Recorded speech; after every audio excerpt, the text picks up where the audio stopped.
എല്ലാവർക്കും നമസ്കാരം. രത്നം വേൾഡിലേക്ക് സ്വാഗതം. ആദ്യമായിട്ട് എല്ലാവർക്കും ഞാൻ നന്ദി പറയുകയാണ്.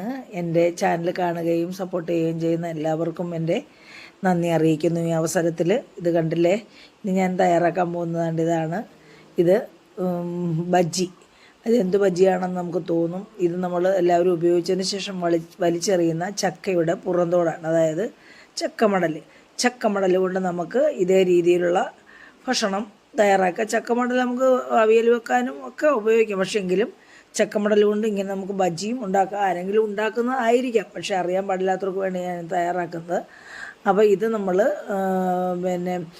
ചക്ക ബജ്ജിക്കായിട്ട് നമ്മൾ 4 മണി പലഹാരമായിട്ടും കുഞ്ഞുങ്ങൾക്ക് സ്നാക്സായിട്ടൊക്കെ ഉണ്ടാക്കി കൊടുക്കാൻ പറ്റുന്ന ഒരു നല്ല ടേസ്റ്റിയും ആയിട്ടുള്ള ഒരു പലഹാരമാണ്. അതിനായിട്ട് ഞാൻ എടുത്തിരിക്കുന്ന അതാണിത്, ചക്കമടലാണ്. ചക്കയുടെ ചവണിയും പിന്നെ അതിൻ്റെ ഉള്ളിലുള്ള മാതളം പോലുള്ള ഭാഗവും പിന്നെ പുറത്ത് മുള്ളും.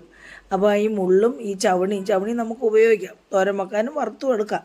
ഇപ്പം നമ്മളിതങ്ങ് ചെത്തിക്കളയും. ഈ മുള്ളും നമ്മളിപ്പോൾ എടുക്കുന്നില്ല, ഈ ചവണിയും എടുക്കുന്നില്ല. അപ്പോൾ അതുകൊണ്ട് നമ്മളിങ്ങനെ കട്ട് ചെയ്ത് ഇതേ രീതിയിൽ മുറിച്ച് ഇതിൻ്റെ സൈഡും ഒക്കെ ഒന്ന് വൃത്തിയാക്കി, കണ്ടില്ലേ, ഇങ്ങനെ കട്ട് ചെയ്ത് അതിൻ്റെ സൈഡും കട്ട് ചെയ്ത് നമ്മൾ എടുക്കും.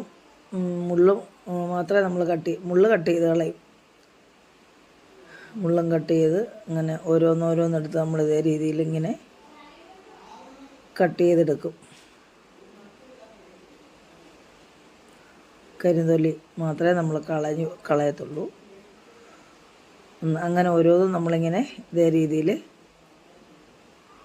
കട്ട് ചെയ്തെടുക്കും. അപ്പം നമ്മുടെ ആരോഗ്യത്തിനും ഒക്കെ, ഹൃദയാരോഗ്യത്തിനൊക്കെ നാര് ആവശ്യമാണല്ലോ. അപ്പോൾ ഇതേ രീതിയിൽ ഇങ്ങനെ ഇതെല്ലാം നമുക്കിങ്ങനെ കട്ട് ചെയ്ത് എടുത്ത് കൊണ്ടുവരാം.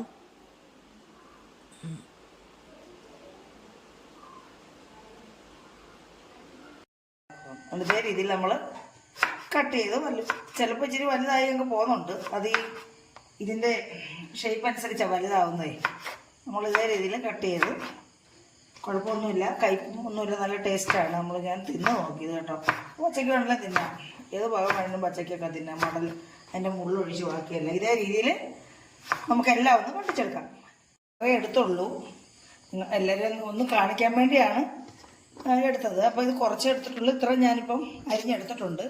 ഇനിയിപ്പോൾ ഒന്നുകൂടെ ഒന്ന് കഴുകിയാണ് ഇതിൻ്റെ മടലെടുത്ത് ഞാൻ കഴുകിയാണ്. എങ്കിലും ഒന്നുകൂടെ ഒന്ന് കഴുകി നമുക്കിതൊന്ന് ഇനി ഇത് വേവിച്ചെടുക്കണം. ഉപ്പും മഞ്ഞൾപ്പൊടിയും ഇട്ട് നമുക്കിതൊന്ന് വേവിച്ചെടുക്കാം. അപ്പം ഞാനിതൊന്ന് കഴുകി പാത്രത്തിലോട്ടാക്കാം. 1/2 സ്പൂൺ ഉപ്പിട്ട്,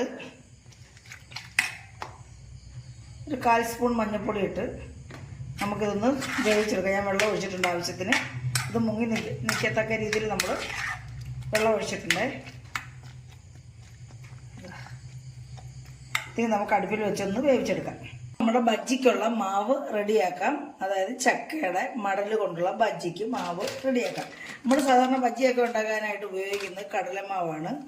ഞാനും ഒരു 200 ഗ്രാം കണക്കാക്കി കടലമാവ് ഇട്ട് കൊടുക്കുവാണ്.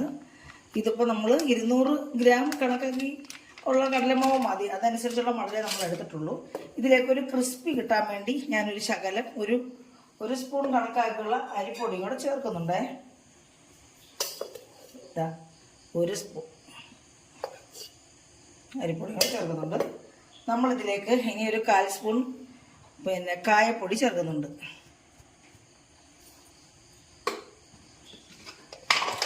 ഒരു 1/4 സ്പൂൺ കുരുമുളക് പൊടി ചേർക്കുന്നുണ്ട്.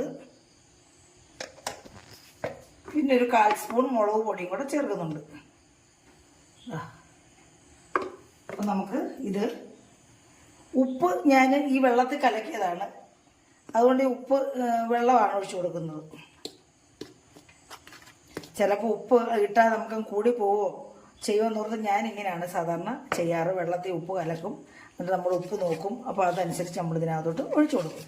ഇപ്പോൾ കുറച്ച് ഞാനൊരു സാമ്പിളാണ് നിങ്ങളെ കാണിച്ചു തരുന്നത്. ശകലിച്ച് വെള്ളം ഒഴിച്ച് നമ്മളിങ്ങനെ കുഴച്ച് വെച്ചു. എല്ലാവർക്കും അറിയാവുന്ന കാര്യമാണ് ഇതൊക്കെ.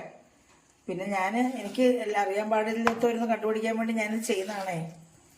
അപ്പോൾ കുറച്ച് വെള്ളം ഒഴിച്ച് കുഴയ്ക്കാൻ എല്ലാവർക്കും അറിയാം. നമ്മൾ കൈ കൊണ്ട് കുഴയ്ക്കാൻ നമ്മുടെ കയ്യിലെല്ലാം അങ്ങ് ആവും. അപ്പം നമ്മളിങ്ങനെ സ്പൂണാകുമ്പോൾ ആ സ്പൂണിൻ്റെ അത്രയും ഭാഗമല്ല ആവത്തുള്ളൂ. ഇതേ രീതിയിൽ നമ്മളിത് ലൂസാക്കി എടുത്തിട്ടുണ്ട്. ഇതേ രീതിയിൽ ആകമുള്ള അധികം വെള്ളം ആവരുത്, എന്നാലും അധികം കട്ടിയാവരുത്. അതുകൊണ്ട് ഇതേ രീതിയിൽ അതെല്ലാവർക്കും അറിയാവുന്നതാണ്, എങ്കിലും അറിയാൻ പാടില്ലാത്തവർക്ക് വേണ്ടിയാണ് ഞാനിതൊക്കെ കാണിച്ചു തരുന്നത് കേട്ടോ. അപ്പോൾ ഇതുകൊണ്ട് ഇരിക്കട്ടെ, ഒരു 10-20 മിനിറ്റ് കൂടി ഇരിക്കട്ടെ. നമുക്ക് എന്നിട്ട് നമ്മളുടെ ബജ്ജിയുടെ പിന്നെ മടൽ വെന്തോ നമുക്ക് നോക്കാം. വെന്തിട്ടുണ്ട് വേണ്ട. അപ്പോൾ അത് നമുക്ക് ഇനി കോരിയെടുക്കാം. കണ്ട വെന്തിട്ടുണ്ട്, നമുക്ക് ഇനി കോരിയെടുക്കാം.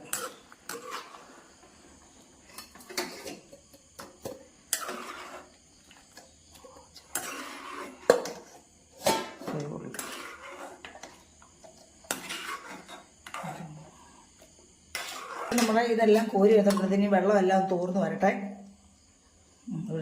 അപ്പോൾ നമുക്കിനി ബജ്ജി റെഡിയാക്കാം. അതിനായിട്ട് ഞാൻ വെളിച്ചെണ്ണ ഒഴിച്ചു കൊടുക്കുകയാണ്. നമുക്ക് ആവശ്യത്തിന് നമ്മുടെ ബജ്ജി മുങ്ങി നിൽക്കാൻ മാത്രമുള്ള പാത്രം എണ്ണ ഒഴിച്ചു കൊടുക്കും. വെളിച്ചെണ്ണയാണ് നമ്മൾ ഉപയോഗിക്കുന്നത്. അപ്പം വെളിച്ചെണ്ണ മൂത്ത് കഴിയുമ്പോൾ നമുക്ക് ഓരോന്നോരോന്നായിട്ട് ഇറക്കിയിട്ട് കൊടുക്കാം.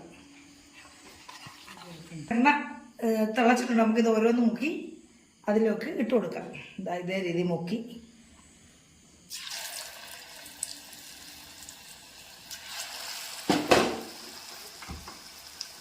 നല്ല ഹൈ ഫ്ലെയിമിൽ വെക്കണേ.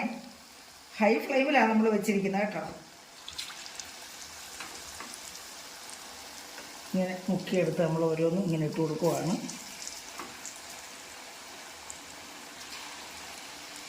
നല്ല ടേസ്റ്റ് ആയത് കഴിക്കാം നമുക്ക് ചായ കുടിക്കാൻ. പിന്നെ ഇത് നാരാണല്ലോ, നമ്മുടെ ഹൃദയാരോഗ്യത്തിനൊക്കെ നല്ലത്. അതിനകത്ത് ഇച്ചിരി എണ്ണ നമ്മൾ കഴിച്ചാലും ഇതിനകത്ത് ഫൈബറാണല്ലോ, മൊത്തം ഇത് ഫൈബറാണ്. അപ്പോൾ പിന്നെ ഒരു ഇച്ചിരി എണ്ണ നമുക്ക് കഴിക്കുന്നതുകൊണ്ടും കുഴപ്പമൊന്നുമില്ല.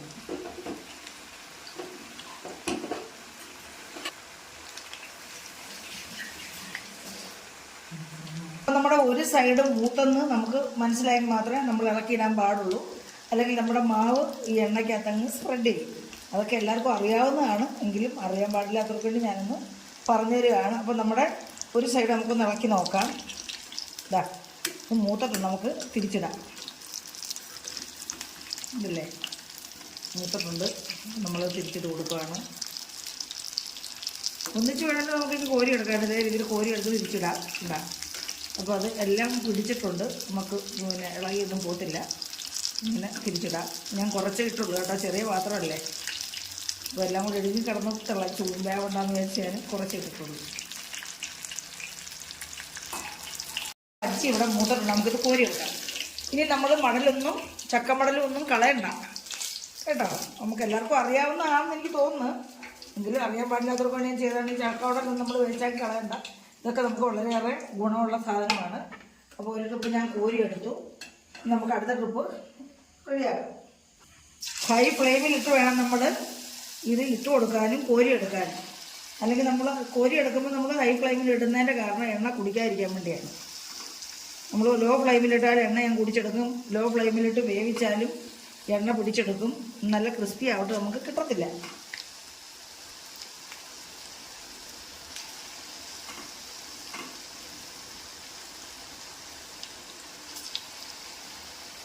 അപ്പം നമുക്ക് ഇതേ രീതിയിൽ ഇതെല്ലാം ഒന്ന് പൊരിച്ചെടുക്കാം. അതേപോലെ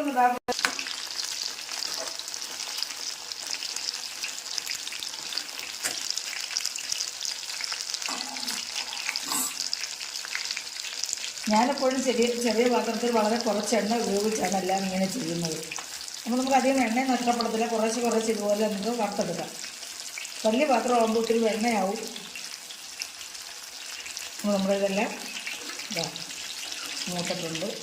ഇത് നമ്മൾ വേണമെങ്കിൽ നമ്മുടെ ഈ എണ്ണയ്ക്കകത്തൊന്നും ഇത് സ്പ്രെഡ് ചെയ്തിട്ടില്ല കണ്ടോ.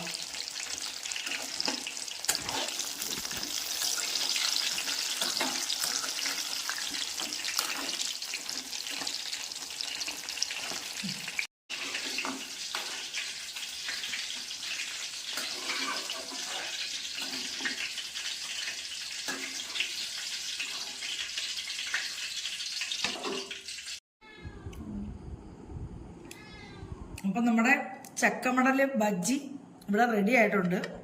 അപ്പം ഞാൻ ഈ ഉണ്ടാക്കിയ ബജ്ജി എല്ലാവർക്കും ഇഷ്ടപ്പെട്ടു കാണുമെന്ന് വിശ്വസിക്കുന്നു. അപ്പം ഇതുപോലെ എല്ലാവരും ഒന്ന് തയ്യാറാക്കി കുഞ്ഞുങ്ങൾക്കും മുതിർന്നവർക്കും ഒക്കെ കൊടുക്കണം. നമ്മളെല്ലാവരും കഴിക്കുന്നുണ്ടേ. ഇത് കണ്ട ഞാനൊന്ന് കഴിച്ച് കാണിക്കാം. ഇതാ മുളക് ചമ്മന്തിയാണ്, ഉള്ളിയും ഒക്കെ കൊണ്ടിട്ട്. നല്ല ടേസ്റ്റാണ്, കുട്ടികളൊക്കെ കഴിക്കും. അപ്പോൾ എല്ലാവരും ചെയ്ത് നോക്കണം. എല്ലാവർക്കും ഇഷ്ടപ്പെട്ടിട്ടുണ്ടെങ്കിൽ ആദ്യം ഒന്ന് ലൈക്ക് തരണേ. പിന്നെ നിങ്ങളുടെ അഭിപ്രായങ്ങൾ കമൻറ്റ് ബോക്സിലൊന്ന് രേഖപ്പെടുത്തണം. പിന്നെ സബ്സ്ക്രൈബ് ചെയ്യാത്തവരൊന്ന് സബ്സ്ക്രൈബ് ചെയ്തിട്ട് ആ ബെല്ലൈക്കണോടൊന്ന് ടച്ച് ചെയ്തിട്ട് ഓൾ എന്ന ബട്ടണും കൂടെ ഒന്ന് ക്ലിക്ക് ചെയ്തേക്കണേ. എന്നെങ്കിൽ മാത്രമേ ഞാനിടുന്ന നോട്ടിഫിക്കേഷനൊക്കെ കിട്ടുകയുള്ളൂ.